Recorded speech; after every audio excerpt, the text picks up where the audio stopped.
Hüseyin udanmayacaqsan. Hayır, yemədi. Kesin. Ay da çaşdım. Götür birini. Ben dipsi götürürüm. Oydan balsın götürdüm. Eybi yok. Geçer, zor, əla, süper. Kesin. Ay da bu necə olur? Bayaq udmuşdum. Ne götürüyorum? Bu sefer yine en bahalısını götürürüm, Haribo. Ayda 3 dənəsi qaldı sənə. İşte udanmayasınız, 3 şansınız dənə yoxdur. götürəcəm ona, getdik. Niye çıx be? 3 dənə var.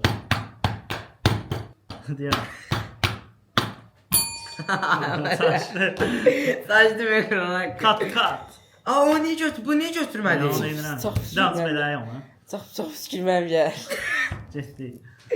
Göndərdim. Bu niye çıx be? Sən də çıxır, mən də çıxmıram. Hə, götür. Böyle şey götürmem var. Götür yəni çöplü soğuk, bir dənəmiz Aha. qaldı.